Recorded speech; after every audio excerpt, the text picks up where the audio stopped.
So, eto na yung last video para sa hip, sa pelvis. So, last is yung hip, yung pinakamadami. Meron siyang 8 na projection. So, yung 8 hinatin natin sa 4. May 4 na alp, atiolateral projection, saka merong 4 din na yung sa alap. Yung alap, isang AP, dalawang lateral, isang atial, isang pay oblique. So, may ipapaliwanag ko yan yung alap. Dito muna tayo sa tropang alp. So, sabi dito, may 3 gumawa ng alp. Una si Friedman. Yan yung ginawa niya. Lateral recumbent sa affected side. So, nakahiga dun sa affected side na dadaganan. Tapos, affected limb introlateral, nakalat yung affected limb. At affected limb naman, nakaroll ng 10 degrees posteriorly. Tapos, may central ray na 35 degrees. Yan yung, ang makikita dyan, syempre, atiolateral projection ng hip. Okay? Ito naman, ganun din ang makikita. Ganun din, ginaya niya lang. Gumamit lang siya ng curve cassette. Siya si Leon George. Okay? Leonard George. So, yan, curve cassette. Alp din ginawa niya. Okay? Next, gumawa naman pangatlong alp. Ayan, ni-reverse niya lang to. Ni-reverse niya to.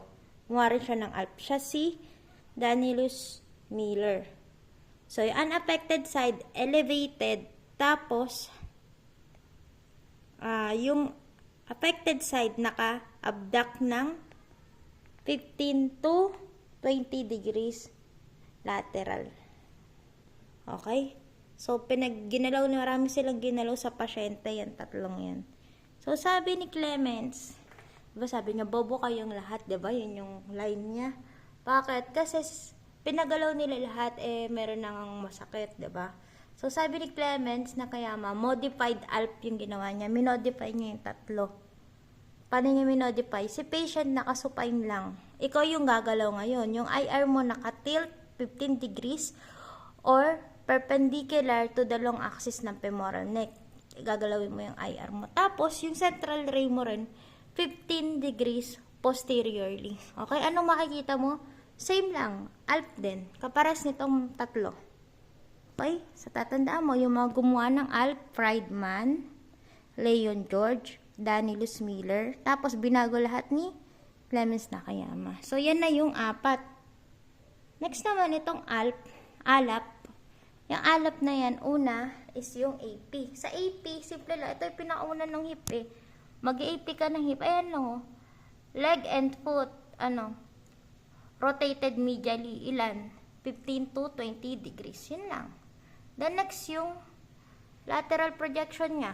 Ano yung lateral projection niya? Diba yun yung si Linel may hiki. Diba? Linel hiki.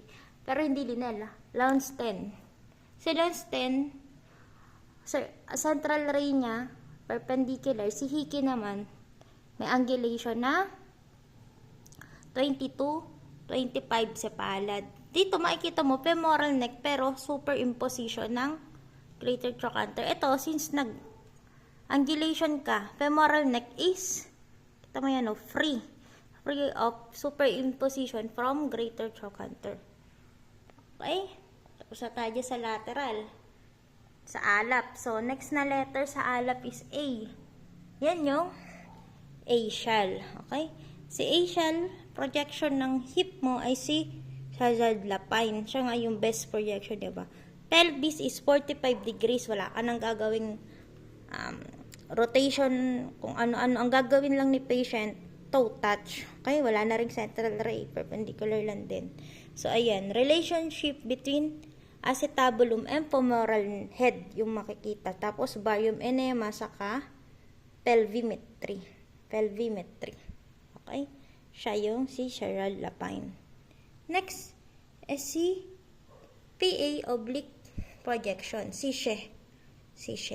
Rowlaw, kasi PA oblique. So, Rowlaw, tapos, ang paano yung pagka-oblique niya, rotation niya is 40 to 45 degrees rotation. Then next, makikita sa kanya? Posterior dislocation ng femoral head. Tapos, may kabaliktaran siya. Yung kabaliktaran niya is si Uris. Okay? Yan siya. Siya yung P. Doon sa alap, siya yung last. So, ayan yung sa pelvis. Ayan sa pelvis natin.